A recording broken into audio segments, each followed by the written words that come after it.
Good morning बच्चों। आज आप सभी लोग चैप्टर 9 पढ़ेंगे।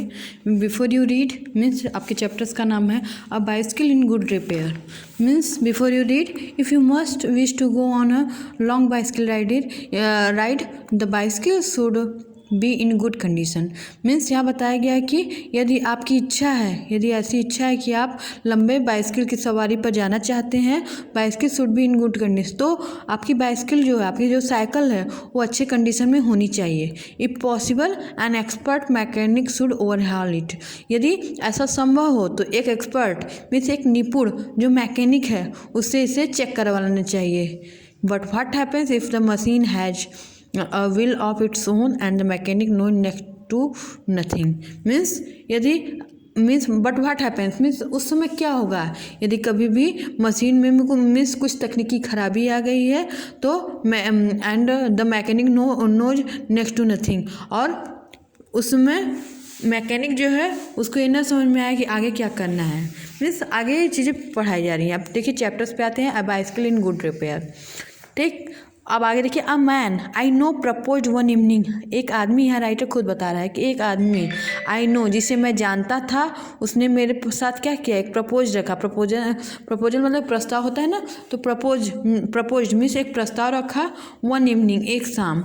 We should go for a long bicycle कि हमें एक लंबी साइकिल की सवारी पर, we should go for long bicycle ride together on the following day. Means वो मैन एक आदमी आई न्यू जिसे मैं जानता था उसने प्रस्ताव रखा कि वन इवनिंग एक शाम उसने मेरे सामने एक प्रस्ताव रखा कि हमें एक लंबी बाइसिकल की सवारी पर साथ साथ क्या करना चाहिए, अगले दिन जाना चाहिए। एंड आई एग्रीड, और राइटर कह रहा है इस पर मैं सहमत हो गया, मतलब उसकी बात मान लिया कि मैं सवारी पर जाऊंगा। आई गॉट अप अर्ली, मैं सुबह जल्दी जल्दी उठा। For me I made an effort and was pledged with my self. Means मैं इतना खुश था और बहुत सारे मैंने एफर्ट भी किए, प्रयास भी किए। आगे देखिए he came half an hour late. Means वह मुझसे आधे घंटे बाद लेट आया, मतलब मैं फिक्स टाइम पर पहले एकदम पहुंच गया, लेकिन ही came half an hour late. लेकिन मेरा जो दोस्त है जिसको मैं जानता था वो मुझसे आधे घंटे क्या आया, लेट आया। I was waiting for him in the garden, मैं उसके लिए बगीचे में क्या कर रहा था, इंतज़ार कर रहा था। It was a lovely day, यह बहुत ही अच्छा दिन था मेरे लिए। ही सेड, उसने कहा, ही सेड मीन्स उसके फ्रेंड ने राइटर के कहा, that's good looking machine of yours, कि तुम्हारी जो मशीन है, मशीन यहाँ किसके लिए यूज किया गया, उस बाइसिकल के लिए, तो तुम्हारी जो मशीन है बहुत ही अच्छी क्या कर रही है, गुड लुकिंग, बहुत ही अच्छी दिखाई दे रही है। हाउ डज इट रन, यह किस तरह दौड़ती है। Oh like most of them I answered easily enough in the morning, और मतलब कि लगभग सामान्य तौर पे जैसे सब लोग देते हैं आई आंसर, मैंने जवाब दिया, राइटर बोल रहे हैं easily enough in the morning, सुबह में बहुत ही आसानी से चलती है। Goes a little stiffy after lunch, लेकिन लंच के बाद मीन्स एक तरीके से दोपहर के बाद जो है ये थोड़ा सा क्या होती है, स्टफी हो जाती है, टाइट हो जाती है, कड़क हो जाती है। He caught hold of it by the front wheel and the fork and shook it violently. वो क्या करता है, he caught hold of it by the front wheel, वो क्या करता है, उसका जो लेखक के जो फ्रेंड हैं क्या करते हैं, इसका फ्रंट व्हील अगला पहिया पकड़ते हैं और तेज़ी से, बहुत ही तेज़ी से उसको धक्का देते हैं, हिला देते हैं। I said don't do that, you will hurt it. Means मैं कहता हूँ कि इसे हर्ट मीन्स इसे चोट ना पहुँचाओ, तो साइकिल को चोट मतलब कि इसे इतनी तेज़ी से मत हिलाओ, ऐसा मत करो, मतलब तेज़ी से धक्का मत दो।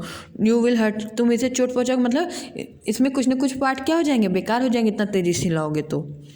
आई did not see why he should shake it, I did not see, मैंने देखा नहीं कि इसे मतलब इस साइकिल को क्यों हिलाया, मैं समझ भी नहीं पाया, ना देखा ही। It had not done anything to him beside if it wanted, sorry यहाँ देखिए it had not done anything to him means यह इससे उसको कुछ हुआ तो नहीं, बिसाइड इसके अतिरिक्त मीन्स जो है if it wanted shaking I was the proper person to shake it। Means वो बोलता है क्या है, बिसाइड्स इसके अतिरिक्त इफ़ इट वांटेड शेकिंग, यदि मतलब कि वह इसे कहता है कि इसे हिलाने के लिए I was the proper person to shake it, मैं एकदम प्रॉपर पर्सन हूँ इसे हिलाने के लिए, वो बोलता है I felt much as I should had he started waking my dog. और आई फेल, मुझे उस समय ऐसा महसूस हो रहा था जब उसने हिलाया और फिर इस तरह की तर्क वाली जवाब दिया, तो मुझे ऐसा महसूस हो रहा था कि आई शुड हैड ही स्टार्टेड, मतलब कि ऐसा मुझे मेरे अंदर फीलिंग आ रही थी एक तरीके से कि उसने मेरे डॉग को क्या किया है, बीटिंग कर लिया है। ओके, उसने मेरे डॉग को क्या किया, डॉग पर प्रहार किया है, उस पर उसको बीटिंग कर लिया है, मीन्स उसको काट लिया, एक तरीके से प्रहार किया है। और ही सेड, तब उसका दोस्त फिर कहता है दिस फ्रंट व्हील उबर्स, कि इसका फ्रंट व्हील जो अगला पहिया है वो क्या है, उबर्स मीन्स हिल रहा है, अस्थिर है, अनस्टेडी है। I said it does not if you don't उबल इट, मैंने मिस राइटर बोला कि मैंने कहा कि it does not if you don't उबल इट, कि यह स्थिर है, यह हिल नहीं रहा है यदि तुम इसे बार बार धक्का नहीं दोगे, हिलाओगे नहीं। इट डिड नॉट उबल, यह नहीं हिल रहा है। As a matter of fact nothing were calling a उबल, मीन्स फिर भी वो मतलब कि वो ऐसे तर्क देने के हिल नहीं रहा है, अगर तुम इसे हिलाओगे नहीं तो ये स्थिर है, लेकिन वो फिर भी कहता है कि क्या है, नहीं इसमें स्थिरता नहीं है, ये हमेशा हिल रहा है। He said this is a dangerous, have you got a hammer, उसने फिर वो जवाब देता है कि this is a dangerous, means वो बार बार वो तर्क दे रहा है कि नहीं हिल रहा है, तो क्या कहता है, ही सेड, वो कहता है दिस इज ए डेंजरस, यह बहुत ही खतरनाक है। Have you got a hammer, क्या तुम एक हथौड़ा लाओगे। I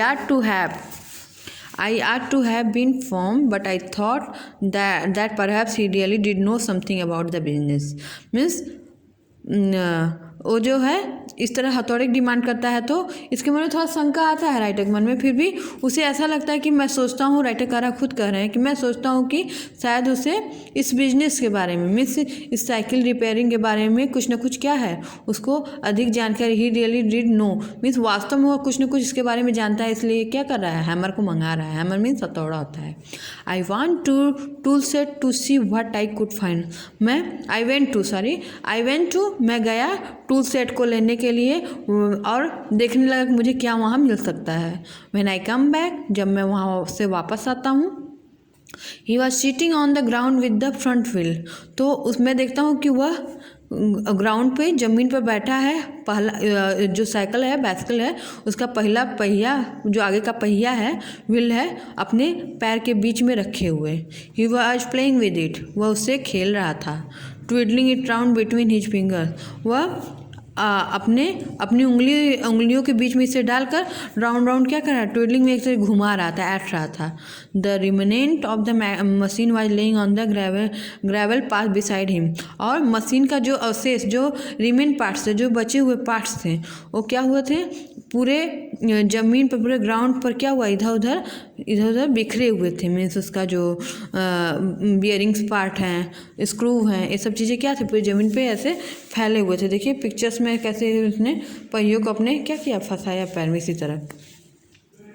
ही सेड, फिर वो कहता है it took to me as if the bearings were all wrong, वो कहता है कि इट लुक्स टू मी, ये मुझे ऐसा दिखाई दे रहा है कि इसके सारे बियरिंग्स जो पहिए में गोल से लगे रहते हैं, उसको बियरिंग्स में से स्क्रू ढेर सारे लगे रहते हैं, गोल सा जो होता है पहिए के पीछे से लगा रहता है। तो क्या है, वो कहता है कि मुझे ऐसा दिखाई दे रहा है कि मानो कि if the bearings were all wrong, means सारे स्क्रू बियरिंग्स जो हैं वो गलत सही लगे हैं, गलत तरीके से लगाया है, जहाँ होना चाहिए वहाँ नहीं लगा हुआ है। आई सेड, फिर राइटर कहता है कि मैंने जवाब दिया, don't you trouble about it any more, you will make yourself tired, let us put it back and get off. क्या कहता है कि डोंट यू ट्रबल, तुम इसके लिए तुम अब ज़्यादा बहुत अधिक परेशान ना हो जाओ। You will make yourself tired, इससे तुम अपने आप को ही क्या करोगे, थकाओगे। Let us put it back and get off, क्या कहता है, let us put it back and get off, चलो अब इसे क्या है, जहाँ था वहीं स्थिर करके इसको रख दो। फिर यहाँ देखिए आगे, मैं आगे आप लोग को एक्सप्लेन करूँगी, आज फर्स्ट पार्ट पूरा पढ़ा दे रही हूँ ऐसे। He said what may as will see, पहले इसको आप लोग एक बार अपने से एक्सप्लेन करके पढ़ लीजिए, और फिर जहाँ भी आप लोग को न समझ में आए दोबारा आप मुझसे पूछ सकते हैं, लेकिन एक बार सबसे पहले आप लोग को इसको पढ़ के रीडिंग लगानी है। ओके, फिर जहाँ प्रॉब्लम होगी उसको मैं फिर बताऊंगी, जिस मीनिंग्स नहीं आ रहे होंगे, जो भी नहीं आ रहे होंगे वो प्रॉब्लम आप लोग समझ सकते हैं। तो अब समझ में आ रहा होगा कि इस चैप्टर का नाम अ bicycle in good repair means इस चैप्टर का नाम अ bicycle in good repair means क्यों पड़ा। थोड़ा अजीब नाम है कि मतलब एक बाइसिकल का गुड रिपेयरिंग किस तरह हो रही है, क्या है, तो नहीं समझ में आ रहा है। लेकिन अब पढ़ने पे इतना समझ में आ रहा है कि क्या है माध्यम। आगे मैं पढ़ाऊँगी नेक्स्ट डे, पहले इतना आप लोग अच्छे से अपना एक्सप्लेन करके पढ़ लीजिए और जहाँ प्रॉब्लम होगी उतना क्लियर कर लीजिए। Okay, thank you class.